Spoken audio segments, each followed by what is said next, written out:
Thanks for joining us today, everyone. We're going to open up today with an opening statement from Health Minister Jim Ryder, followed by statements from Dr. Shahab and Scott Livingston of the SHA. Minister Ryder. Welcome, everyone. First of all, I'd like to thank the hardworking officials in the Saskatchewan Health Authority for their ongoing efforts to prepare and plan for the COVID-19 pandemic in Saskatchewan. As part of these ongoing efforts, SHA officials have prepared models and projections for the impact of COVID-19 on Saskatchewan residents. One model shows the impact of COVID-19 based on a 30% infection rate. As Dr. Shahab and other health officials have stated, if this were to occur over a very short period of time, it would overwhelm our health system. That's why every effort is being made to flatten the curve through social distancing and through self-isolation. This will spread the rate of infection over a longer period of time that our health system will be able to manage. It will also give our health system more time to better prepare for an influx of patients when it does occur. If these restrictions are not followed, our health system could be overwhelmed. However, if we all take it upon ourselves as our personal responsibility to abide by these restrictions, Saskatchewan will get through this without overwhelming our health system. Dr. Shahab. So I'll provide a quick update on the number of new cases. So as of today, we have 6 new confirmed cases, bringing our provincial total to 72 confirmed cases. 2 are 19 years of age and under. 59 are between the ages of 20 and 64. And 11 are 65 years and older. So you can note that at the moment, this is the demographics we expect, because most travelers would be between the ages of 20 and 64, but we obviously expect to see more 65 years and older as people who are south for the winter are coming back to Canada. 60% of the cases are males and 40% are females. Like the minister said, 5,757 COVID tests have been performed. I do want to emphasize that there was a bit of discussion yesterday about cases without a clear exposure history. So last week we were at 3 cases. We had eliminated 2 cases that they did have exposure history. We were down to 1. Today I can confirm that we have now 4 cases without a clear exposure history. 1 in the Regina area, 2 in the Saskatoon area, 1 in central Saskatchewan. So we have 4 cases without a clear exposure history. So like we discussed yesterday, this is an important inflection point in terms of these are the cases we were expecting, and now based on that, we will be making some further recommendations today about further increasing testing for people who have not traveled. We already test a large number of people in the ER, in the inpatient setting, in the long-term care setting, but we'll be expanding that to people in the outpatient setting who have not traveled. There is lab capacity to maintain that, and obviously we'll be looking at other measures beyond what are already in place to try to further limit or break the chains of transmission. And I just want to say a quick word of, I understand there was a modeling study that was released, which I have seen last week. There are going to be further iterations of that model. These modeling studies are similar to ones done by many countries and many other provinces. They project what will happen if the worst case scenario, where there's rapid transmission with no actions being taken at the public health level. But then they also project that if we do everything we need to do, both at the government level but also at an individual and community level, how can we flatten the curve? So far we have seen good evidence that we are maintaining, keeping the curve flat. But now with the initiation of community transmission, I think we really need to be even more diligent about doing everything we need to do in terms of staying home if you're sick. It doesn't matter if you've traveled, not traveled. You can get tested if you need to. And just keeping that physical distance, that social distance at all times. So maybe I'll stop there and hand over to Mr. Livingston. Thanks. Before I start, I'd like to thank Dr. Shahab for all the work that he's been doing in his leadership through the COVID-19 work and collaboration with the Saskatchewan Health Authority. I'd like also to thank the physicians, healthcare workers, and other staff of the SHA for their professionalism, dedication, and hard work that's created this challenge of COVID-19 for us. I also like to thank the government delivering on the state of emergency and putting extensive restrictions in place for the population. These are critical measures, as you already know, and we certainly appreciate the government's decisiveness in taking them. This will help us bend the curve. I'd also like to acknowledge that I have someone with me on the phone from the organization to help answer questions, and that is Dr. Susan Shaw, our Chief Medical Officer. Over the last few months, the Saskatchewan Health Authority, together with the Ministry of Health, has been refining and updating our pandemic plan. What has occurred over the last couple of months is a shift from the hypothetical scenario to putting those pandemic plans in place. As part of that hypothetical approach to planning, as we're here today, you've seen some of the projections and the modeling that we're using to start our planning process. And today I'm here to provide you with information on how SHA is expanding its capacity to both meet the demand for future phases of COVID-19 pandemic, as well as deal with the situation overall to contain, delay, and mitigate this disease. Based on what we already know from jurisdictions across the globe, it is critical that we act immediately to expand acute care capacity here in the province of Saskatchewan to mitigate the impact of COVID-19. It's critical that people understand that we've got to consider some of the worst case scenarios when we're doing our planning. Any planning requires planning assumptions, and we needed to give our teams something to start that work so that we didn't get behind with respect to executing on how we were going to handle the cases coming to us within the pandemic. Modeling from other jurisdictions suggests the virus can affect up to 30% of the population and result in thousands of people requiring hospitalization. It's important to understand that the worst-case modeling does not take into consideration the number of initiatives that have already been put in place to limit and lower the curve for us with respect to COVID-19. While we are updating this modeling on a regular basis, it's being fed directly to the teams across the SHA in the planning for response to COVID-19 for acute care and follow-up across the province. Northern, rural, and urban regions are all directly involved in the planning, and we will have the modeling as it continues to evolve specific to those areas of the province that it's required to properly plan our response. We know that demand will exceed capacity. All jurisdictions facing this challenge, we're not alone. This is the same. That's why we've already taken a number of actions to address the challenge. As you know, we've implemented a slowdown of non-essential services to increase our bed availability, preserve our supplies, and support a labor pool for reallocation across the province where they will be needed to care for COVID-19 patients. We've increased testing capacity and have expedited the process for confirming test results. We've created new and dedicated testing sites around the province. We're doing surveillance in hospitals, testing for COVID-19 in all declared outbreaks in long-term care homes. Our public health teams are leading aggressive contact tracing and are working to reduce spread. We've also drastically expanded the resources at our 811 by hundreds of employees, literally, that are taking calls from residents of the province, ensuring that they're receiving the right advice with respect to testing and self-isolation. These are just a few examples of the concrete actions that we've taken. Unfortunately, the pattern in other jurisdictions show that we need to do more.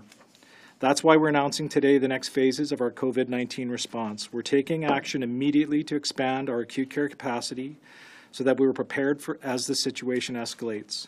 This includes creation of dedicated spaces for COVID-19 patients within our facilities, creation of COVID-19 designated hospitals in Saskatoon and Regina and other areas of the province where they are required, and the creation of additional community-based acute care capacity, whether that's through the creation of field hospitals, in school gymnasiums, community centers, leased commercial space, or other spaces. These are the measures aimed at ensuring Saskatchewan residents get the care that they need from the right provider at the right time and in the right place. The reality is the only way we can avoid the worst case scenario is with help from the public. As Dr. Shahab has already said on many occasions, there isn't a health system in the world that can flatten the curve with the curve on the growth of COVID-19 without the help of the general public. Our ability to withstand capacity pressures as a health system will depend on you, the public. Practicing good hygiene, practicing social distancing, need healthcare providers to use our supplies effectively and efficiently when they're needed. We need people to avoid using our hospitals and long-term care facilities unless they are or visiting inside these facilities unless they're for compassionate reasons. We need to ensure that everyone in our lives is following the measures as best we can. We are supporting each other, and we will contain this virus. Only together can we protect each other and minimize the severity of illness wherever possible and avoid the loss of life. Thank you. Now time for questions. Arthur? So, it was said in the general statement that we got from the SHA that this is an early draft based on an early model and that more data will be coming in the days to come. I was wondering if you yet know what that updated data says. Have you done further modeling to get a sense of what the cases, what the hospitalizations, what the death rate will look like, particularly following the new measures that the government has put into place? So that's one of the challenges so first of all, to answer your question, yes, we are continuing to upgrade the model as we get more data specific to what's happening in the Saskatchewan population and elsewhere with respect to the spread of COVID-19 globally.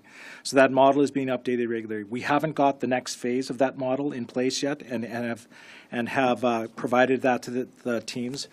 But what you saw in the first sort of worst case scenario model is more of a provincial look. What we'll see in the next phases of our modeling is modeling specific to the areas of the province, Saskatchewan, Regina, North and Rural, so that we can support the work of those teams to properly plan operationally what we're going to need to be putting in place. So I haven't seen the updated numbers yet. It's going to be something just like today and every day since we've seen this pandemic nationally and internationally it's a fluid process. We're seeing new information come to us daily. It's the same thing for the modeling. But we will this week have new updated models for those teams to plan. You commit to making those models public as they become available so that the public can have a sense of what the SHA is expecting and what they should prepare for? They're not a secret. Any planning occurs with planning assumptions, and these models are being used to direct our planning. So if it's releasing the models, I have no concerns with doing that. What I want to make sure that people understand is the models are just a planning tool. They're not going to be what does that mean for my local community with respect to the services that we'll be accessing. The other thing I want to remind folks is as much work as we're doing around COVID-19, the Saskatchewan Health Authority is also responsible for continuing ongoing care of every resident of this province, regardless of whether they're inflicted with COVID-19, and that's part of our planning process as well. So this work feeds into our planning, but there's a whole pile of other things that we do that also need to be taken into consideration because we need to be able to deliver that care each and every day. One more follow-up. The term worst case scenario appears nowhere in the document itself. And it makes, in some cases, what it calls a sort of, sorry, I have a bit of a stutter, makes some what it calls conservative assumptions, including a 30% contraction rate, which is lower than some experts have said we can expect. How is this a worst case scenario, given those circumstances? Well, the balancing to your comment around it being a sort of the lower end of spectrum for infections is the fact that it didn't factor in all the impacts of the things that have been put in place in this province to lower and flatten the curve and minimize the spread of the disease, the social distancing, the closure of businesses. So I would say that all things being equal, we might have had a conservative estimate on the population, but that's also taken from the work around the globe of what's happening in each and every other location where we see COVID. So because the model will continue to be added to and be Saskatchewan specific and include data around what we see happening in the community with respect to community-based spread and the impacts of this. That's why I believe it's, we didn't have to tell our planning teams that it was the worst case scenario because they knew it was the first tranche at the modeling and they knew the modeling was going to continue to be refined, but we needed to give them a starting point. Steph? Why exponential growth in Saskatoon? Why was that part of the modeling? The example in Saskatoon, you mean? The document specifies that there's there's going to be an exponential growth of the virus specifically in Saskatoon. Can you provide some explanation of that? Sure. So again, in the document, Saskatoon was used as an example of what types of planning assumptions as well as operational opportunities we would have to deal with the disease in Saskatoon. Saskatoon is not going to be any different than any other community in this province unless the data shows us that it is. So that inside the slide deck, when you see the concept of COVID-specific hospitals and the concept of field hospitals, that was a conceptual planning tool. What actually will result in Saskatoon for the plan is not what's on that page. It was to give an example. The other thing I want to reiterate is, though the deck has a Saskatoon example, the SHA plan is provincial. It doesn't just include Saskatoon and Regina. It's every resident of the province, every area of the province is covered by the plan. I want to go back. I mean, why use the 30% model when the federal health minister has said it's between 30 to 70% of people who could be infected? So why start so low, and given that that's the lower end of where we're looking at things? I'm not an expert in the mathematical modeling around pandemics, and I'm not sure if Shahab has a question or an answer, or Susan, but I will say this, is that I'm not sure we've seen a 70% infection rate anywhere in the world. I'm not sure we've seen a 30% infection rate anywhere in the world, and I would suspect that that was one of the reasons, but I would... Yeah. So I think there's new information emerging even now that suggests that if you let something grow out of control, how bad does it get before it levels off? And so far, no country has allowed that to happen. So but having said that, there are parts of the world, unfortunately, where there are significant resource constraints. So unfortunately, we will learn more from those settings. But of course, testing and reporting may not be that done in the same way. So that's one thing that we still don't know how it is going to behave in different parts of the world. The second thing is we already know from Southeast Asia that they had, even though it hit very hard in Wuhan and South Korea, initially the uptick of the curve was very significant. They actually flattened it very early through significant interventions. And that now they are looking at how do they sustain that? How do they come out of their extreme slowdown of non-essential work, other things?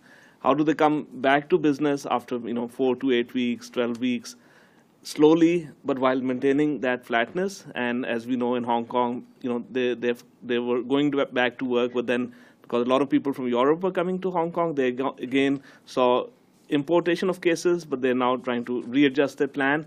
So I think we're still, now still 10 weeks into the pandemic globally. We're looking very closely at Southeast Asia. What can we learn from there? Looking very closely at Europe because health systems and population demographics may be similar.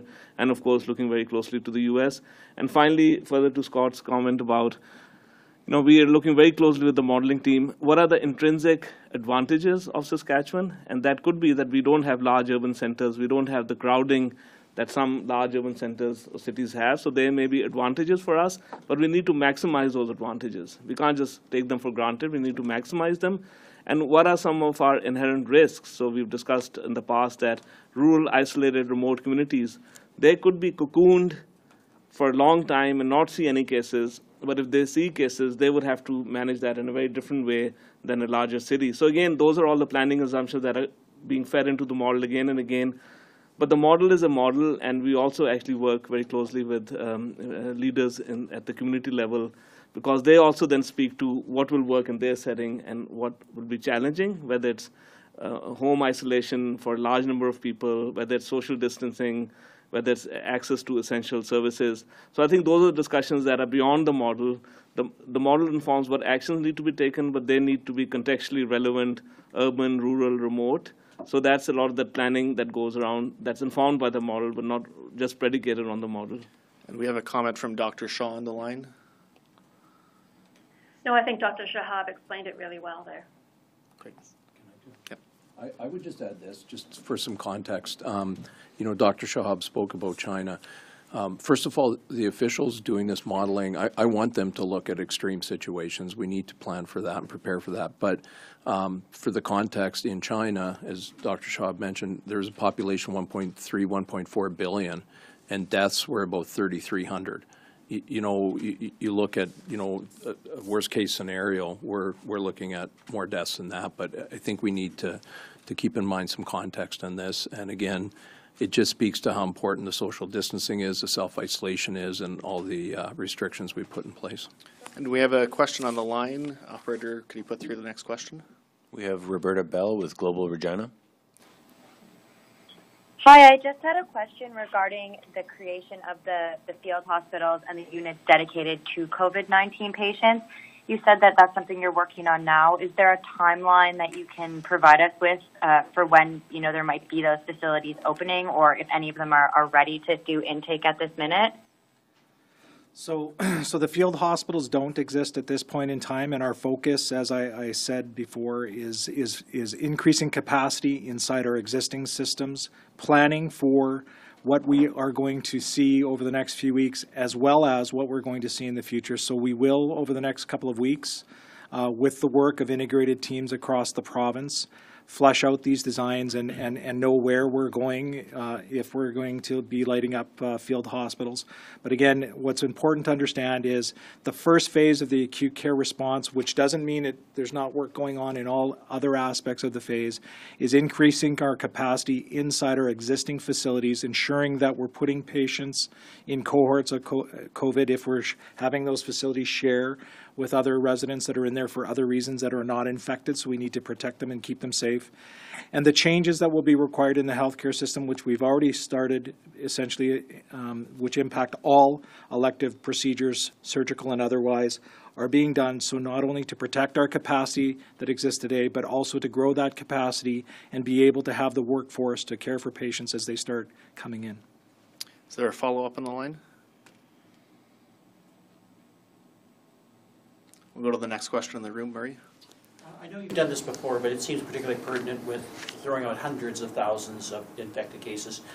Can you explain again why COVID-19 is so infectious compared to influenza, common flus and such, and more specifically, why, maybe putting in context, the measures being taken by the government, by yourselves, are combating that directly? Because I think people need to understand and not fear that large number because of doing things. So if you'll bear with me, I'll start with SARS and MERS, and then go to influenza, and then come to COVID-19. So, yeah.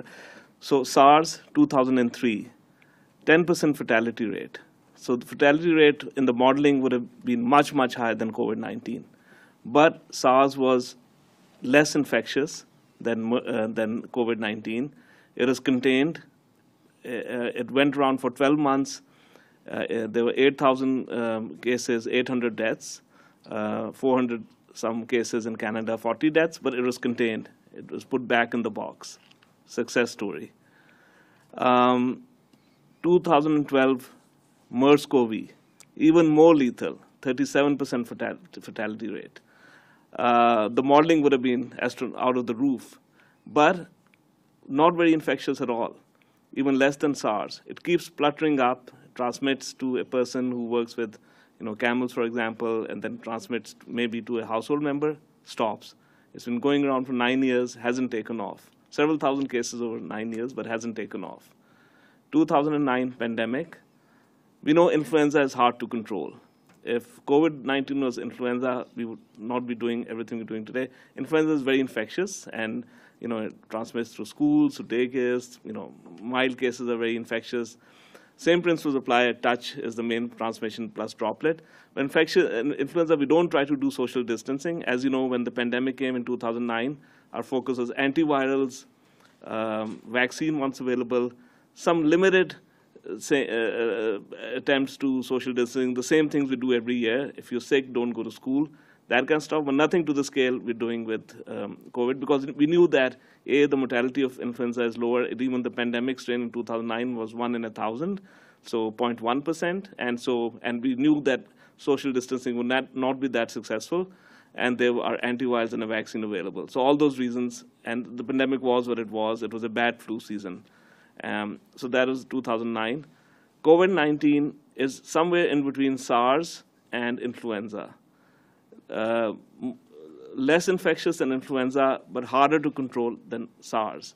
If it had been SARS, China would have put it back in the box, but that didn't happen. Southeast countries, European countries, US, they've all now seen clusters. So, but, China, Southeast Asia have shown that you can substantially flatten the curve. And then that buys you time to get the health system ready. And then if you keep seeing, sporadic cases over a long period of time, over time, now there's data emerging that there is serology that suggests that there is some level of population immunity that starts emerging. So over time, the hope is that this will no longer become a novel coronavirus. Even if it doesn't go away, it will impact populations differently because there will be a level of herd immunity over time. But we want that herd immunity to come slowly. We don't want everyone to get infected, overwhelm the health system, which would cause significant pressures and challenges in providing care. We want that to come slowly. So sorry for that long answer, Maria. Lisa? The date in the first document, I guess, is March 19th or 20th, and you said that was kind of the first modeling. Isn't that a little late for first modeling for this? I think we already had cases, didn't we? I can speak to that. Go ahead. So the models and the assumptions obviously were developed based on data from the first runs of the model. Actually, Canada had very few cases. We didn't have any significant cases, a handful. So we couldn't run the model on our cases. It was run on applying the assumptions of Wuhan, where there the epidemic started middle of November. They did not know something was going on till early January. So they had 7 weeks. They have 9 weeks of uncontrolled growth. So, but then when they realized that this is a novel infection, they found the virus, found the test, they then had to play catch up in a massive way. So that was the worst case scenario in terms of the modeling, that you pretend that you don't even know something is happening for 10 weeks, there's no test, or 11 weeks. And then they had, Chinese New Year, a lot of travel in and out, a lot of social events, without knowing that something was going on. So the worst case assumptions assumed a lot of things that have not now happened because we all know that it's coming, we're testing, so that is one thing. But then now, of course, we are inputting data from Europe because, we need to learn from what's different in Italy, France, Spain, UK, and there'll be inputting of data in Canada. And the modeling group in the UFS, working with the SHA and Ministry of Health, is excellent. But they're partnering with colleagues throughout Canada because every geography is different. Some parts of the country have large, huge urban centers. So everyone's looking at their assumptions, but the input is actually initially from Wuhan, but then South Korea, Taiwan, Japan, and now increasingly European countries. You have to input that data and see what did they do and how did that bend the curve or not bend the curve, because we don't have enough data to impute based on our data, but over time that we will be using that as well. But you would have had data from China for quite a while, so couldn't that modeling have been done earlier? It just seems like So China's data, the study on 79,000 cases, and we can send you the link, that was released end of January. So their major data analysis which gave analysis of 79,000 cases in Wuhan, which gave hospitalization rates 20%, mortality rate around 2.5%. That study was released. I think I don't remember the exact date. It was, I think, mid-February, if I'm not mistaken, because it took them that long to actually start counting their cases.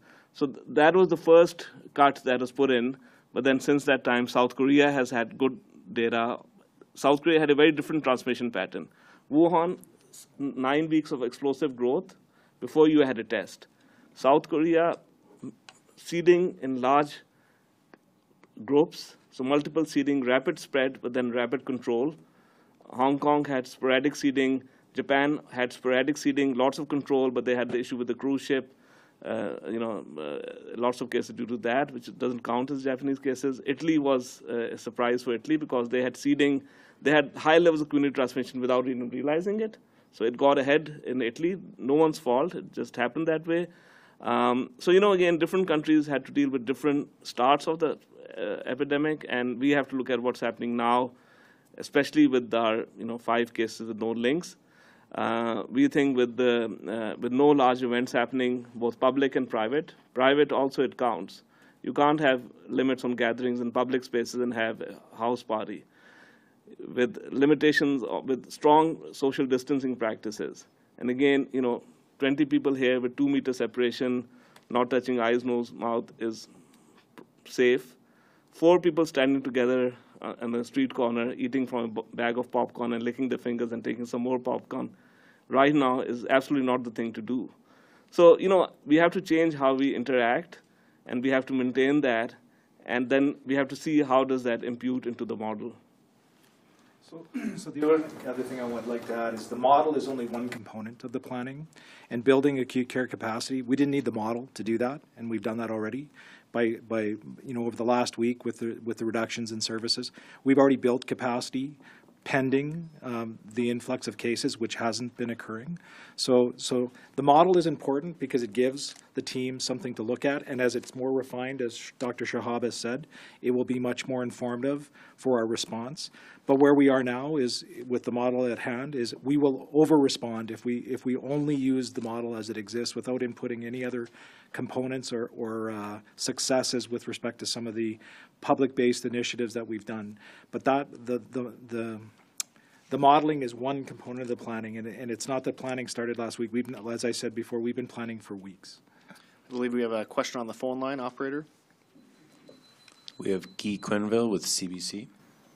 Yeah, thanks. I want to focus on respirators. The version of the model of planning that we've seen has a page where it says Saskatoon, just for example, will need a capacity for 500 to 600 ventilators.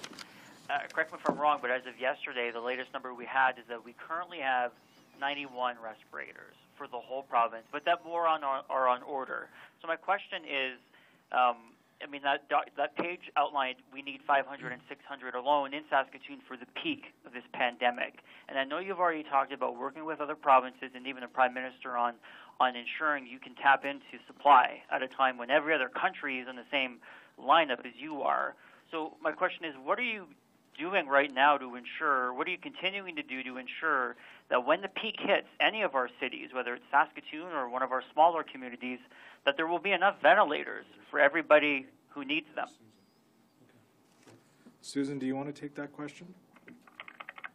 Yeah, I can talk to that. So it's Susan Shaw speaking in Saskatoon. I'm the Chief Medical Officer with the Saskatchewan Health Authority. So we have 91 adult ICU ventilators, we have 80 subacute ventilators, and then we have dozens of ventilators inside operating rooms all across the province. We also have a significant number on order that are, I think, on their way, and we can find out more about that with time. The challenge is the important thing is to slow and spread the curve, flatten the curve, so that we don't get into what the slide deck shows, which is a worst-case scenario. Over time, as the public measures work, and we will be ready. Is there a follow-up on the line? No, that's fine. Thank you. Thanks. I'm going to go to Mark. How close is the SHA to reaching the capacity for ICU and acute beds in the province? Today? Yeah. So I can't speak to ICU specifically, but I can tell you that in overall acute care beds, and we haven't reached our lowest point yet because of the initiatives that were implemented last week, which are taking effect this week. But relative comparative, we built, it's between 30 and 40% capacity within the system today, and compared to where we were, let's say, before Christmas. And we hope, well, not hope, we expect that to get better as this week goes on, and we see the full benefits of not having all of the elective stuff going on. As well, I want to remind folks is that whenever we talk about capacity and have in the past, and there's some bed numbers in the deck that that's out and about with the model, is We've focused a lot on Saskatoon and Regina capacity, which is always important because those are our largest tertiary center. But we do have capacity outside Saskatoon and Regina, and we will look. The planning for the province COVID response includes that all of our facilities that will participate. So we do have capacity now, significantly more capacity than we had last week, significantly more capacity than we had months ago. And that is really the first tip of the sword with respect to our response for acute care admissions. But as we've already said, and you guys have highlighted, it's not going to be enough. Even if it's not, the worst case scenario, and the data is wrong by a large percentage, we are still going to have to continue to build capacity, which likely will include expanding to field hospitals or other ways in which we care for patients in the province. And as Susan has pointed out, the most important thing is these numbers represent if the curve is not flattened, this is the capacity we're going to require. The more we flatten the curve, the more our capacity is not going to spike. Are we doing enough to flatten the curve right now? Are the measures in place enough? You know, the measures that have been put in place are as extreme. Oh, I've never seen anything like it. We were talking before in my entire 30-year career. We don't know right now, but we know from other jurisdictions when they have put in these measures, like, you know, other jurisdictions that have been more successful, perhaps South Korea, Taiwan, that they are bending the curve. Lisa? Dr. Shahab, in your introductory statement, you kind of mentioned that it seems like we're flattening things out a little bit, and it doesn't seem like we're getting the kind of exponential growth that other provinces are in new cases. Can you maybe talk to why that is? So I think we have to remember that, you know, everyone wants to make a graph of cases over time. So we have to remember that imported cases are not really a growth within our population. They are imported cases. If you get 100 people coming in and there's 5 people who have COVID-19, that's 5 cases a day. If you have 1,000 people coming in, you'll see 50 cases a day. That as long as people who are coming make sure they stay home for 2 weeks, strict self-isolation, as we have said, no going shopping, no meeting friends and relatives. We already know there's going to be more cases coming in through importation because, you know, Canada has said if you are outside, come back. A lot of people are returning. We have to control that. So that those case numbers will keep rising, but all that is importation. If you see no secondary transmission related to that, that's one success. And we've seen a handful of household contacts due to imported cases. We've seen a handful of large events where there may or may not have been someone who traveled internationally. So that's one level of control, and that we have to keep doing for an indefinite period until, of course, there's no risk from anyone coming from outside. But then, in reality, our actual cases are now 4, which are the cases which are not imported that are, you know, emerging in our community. So that's really the start of a very new phase for us. And we're still investigating those 4. Maybe we'll find that someone met someone who had traveled. But, you know, if you don't find that in 3 or 4 days, chances are you're not going to find. So this is why we have to now watch that curve very carefully. And that in other parts of Canada has grown. Most new cases in other parts of Canada are due to community transmission. We want to keep that number as low as possible and as dispersed as possible, and not have ongoing chains of transmission. I think that's where the focus is going to be now. And why haven't we seen that kind of community transmission? Is it because of the measures that? I think personally, just like in the U.S., we have smaller populations. All of Canada has people coming back from overseas. We had less number of people coming. We did not have some of the events within Saskatchewan, like, you know, an outbreak in long-term care facility so far. So we've been, in some ways, fortunate that can happen in Saskatchewan. Hence, the cautions about don't visit, you know, someone in long-term care. Visit only for compassion reasons, with all precautions in place. You know, those are tough things to say for people who want to visit their loved ones. But, you know, that is really important right now. And so, you know, we have to sustain that for the next little while to absolutely minimize some of those clusters in populations that are most vulnerable. Healthcare environments, hospitals, long-term care. We're going to take a question from the phone line. Operator? We have Tori Gillis with CBC. Hi there. We asked this question of officials for the province in Manitoba this morning. We're just looking at 2 provinces side by side with fairly comparable populations, and we're seeing more than 3 times as many cases now in Saskatchewan versus Manitoba. What can we attribute the difference there to? So we're obviously looking very closely at BC, Alberta, Saskatchewan, Manitoba. It's hard to actually compare because I don't have the data of how many people are returning per capita in Manitoba versus Saskatchewan. But, you know, certainly Alberta, Manitoba, Saskatchewan, some similarities, some differences. So I can't explain right now. It's a good question, but I don't have a good answer about why we are different from Manitoba and why we're so different from Alberta. But at the end of the day, we need to look at our data, what we have in place, and how do we keep refining that based on our local transmission. So I think we work collaboratively across the country. We have to work collaboratively across the prairies, but we also have to take actions that are based on our own data as well. So that's the best answer I can give at this point. Is there a follow-up on the line? Just to follow up, I just want to clarify as well. You've said at different points today 4 cases and 5 cases without a clear link. Can you just tell me which one that is? So I apologize. 4 cases with evidence of community transmission as of today. Those numbers will keep going up and down because once we find a link, they go down.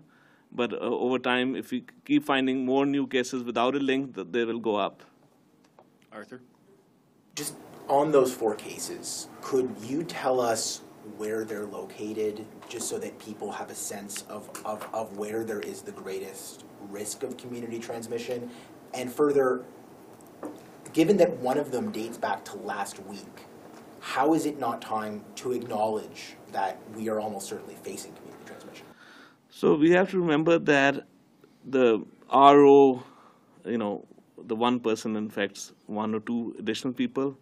So this is not like influenza. This is not like, there's a slow infection growth rate.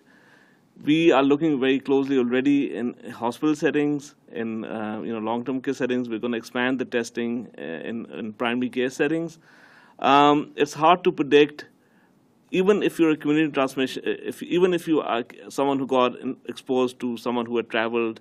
So the first assumption is the initial exposure to anyone is through importation, because but we have to start looking at how much we estimate the community transmission is, and we don't have any way to estimate that how many weeks back it would go, because obviously was someone just exposed to someone who had traveled and they just didn't realize that. So those are all assumptions, but over time, I think when you keep seeing cases popping up throughout different parts of Saskatchewan, that's one thing. The second thing is, we want to make sure that if you are a known case, either you're a returned traveler or you're a close contact, you have to self-isolate to minimize those exposures happening on an ongoing basis. So I think right now, what my advice is that you have to act as if anywhere in Saskatchewan, as if there's unknown community transmission. That's not a reason to panic. It's a reason to be very thoughtful about day-to-day activities. You're going to buy your groceries, you're shopping, you bring your shopping home, you put your shopping wherever you need to put it, you wash your hands. You're not touching your eyes, nose, face while you're shopping, while you're out and about. You have to be very intentional about everything you do when you're out and about. And I think that is because these are just, these are based on, if you have a mild cough, you don't need to get tested. It may be evidence of community transmission, evidence of travel-related importation. But what we say is that as long as you maintain your social distance, you will not transmit to someone else.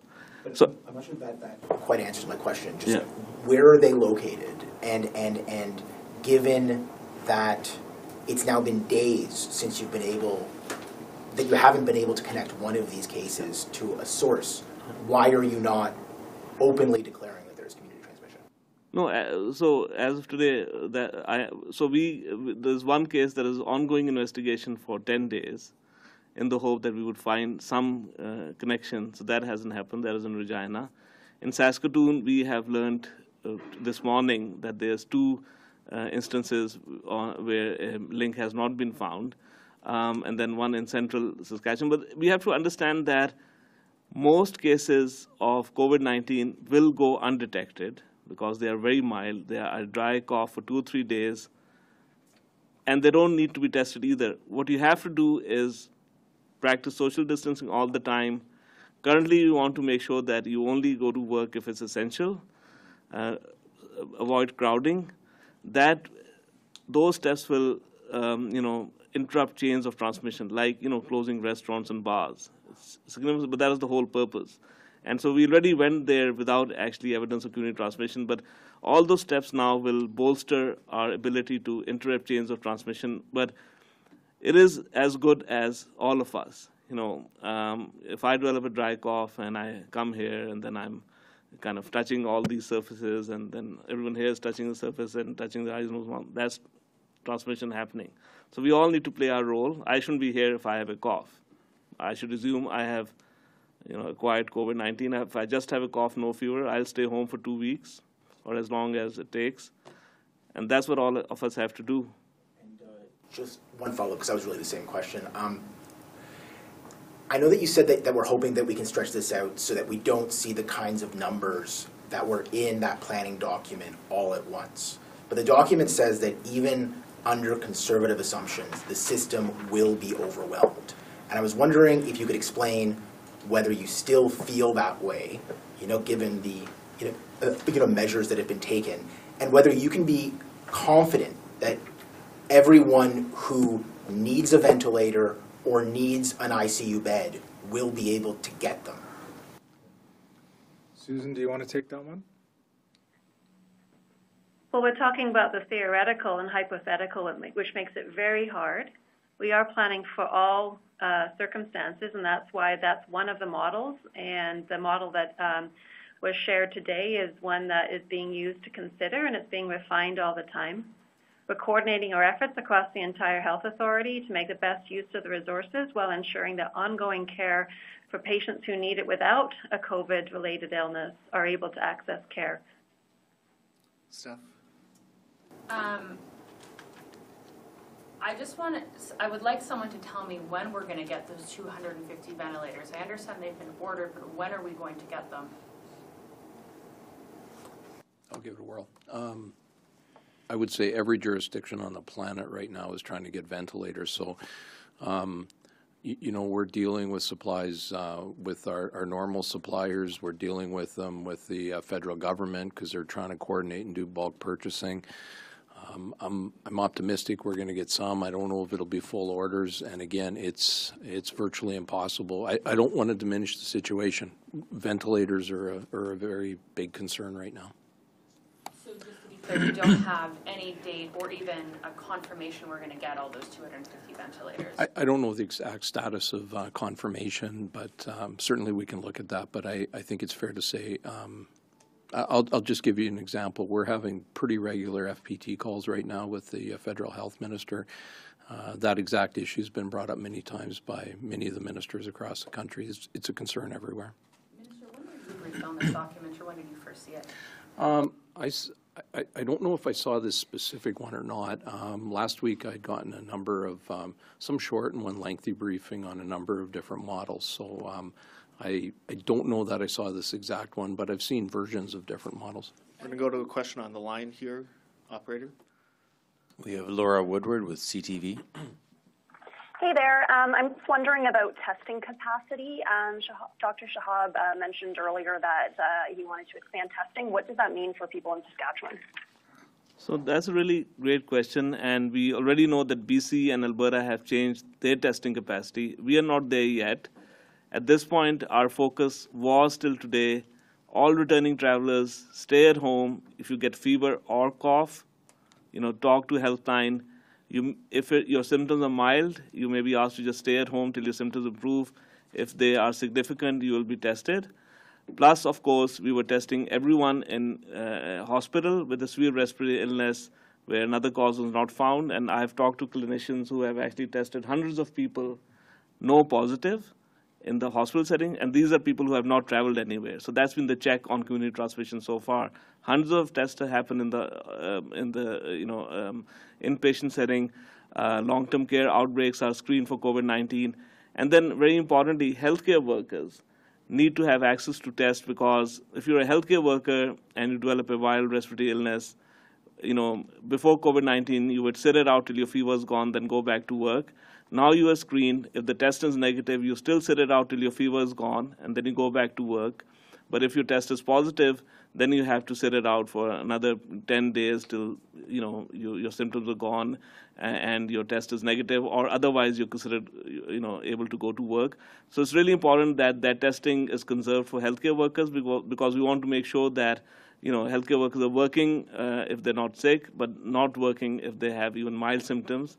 And also, there's been a lot of emphasis on not just personal protective equipment, because in the healthcare environment, again, just like everywhere else, the most important route of transmission is through hand, eye, mouth contact. So within healthcare workers, within patients, back and forth. So hand washing, hand hygiene, we've always stressed that.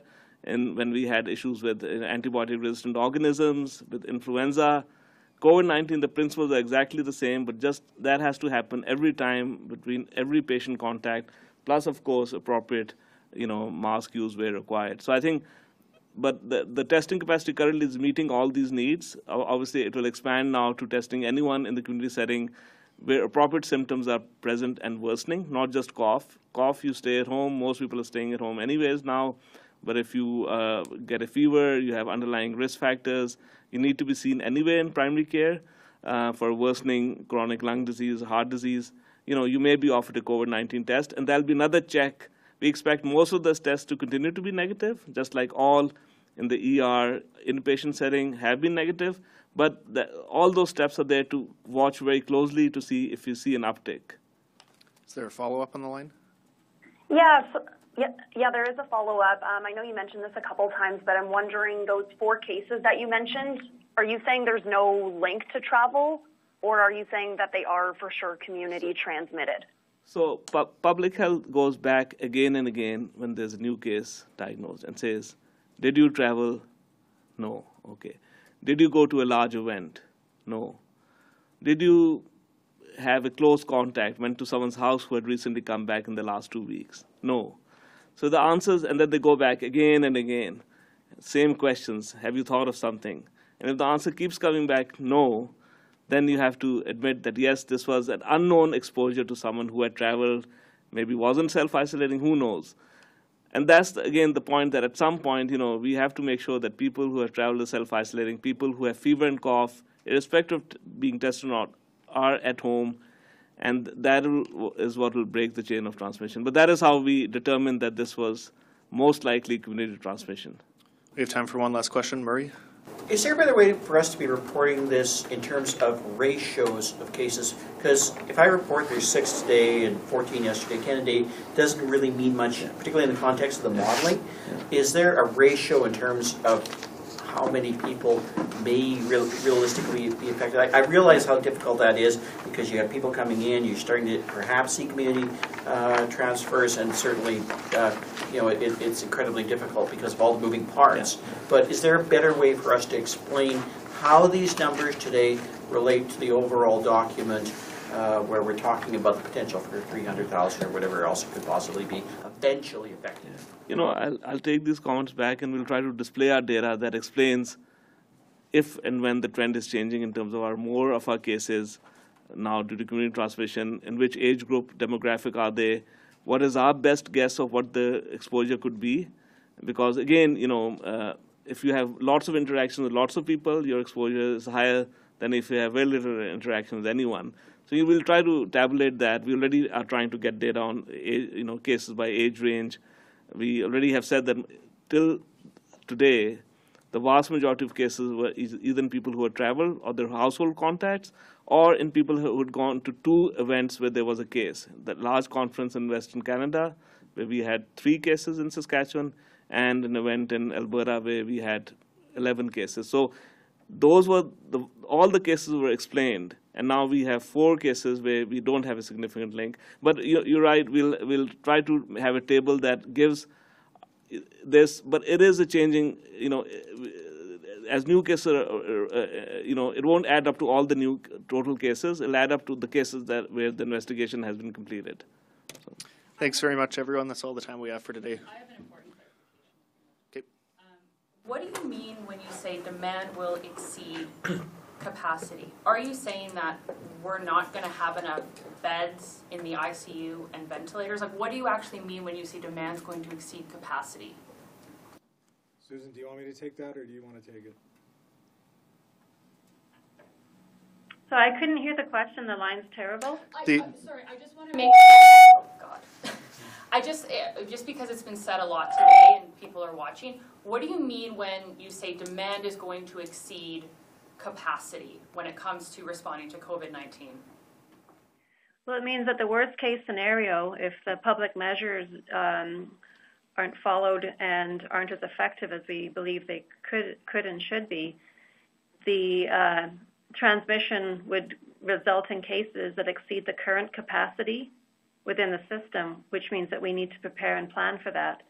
So we're taking both, it's a multi-pronged strategy. The important thing is that the public does everything that we all can do to take care of ourselves and limit contact and limit the spread, while the healthcare system thinks long and hard about and does a lot of difficult work to prepare for the worst case scenario. And I'm hoping that that's not where we get to. It's really, again, my ask of all of you is to socially distance yourself, practice good hand hygiene, follow the travel isolation rules, and keep ourselves safe.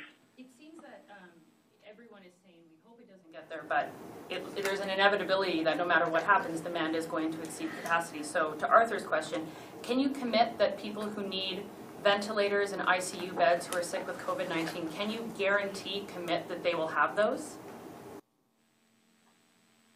Our commitment is to prepare and do everything possible at our end to be ready. And our ask is that everybody out in the public keeps themselves safe. Thanks very much, everyone.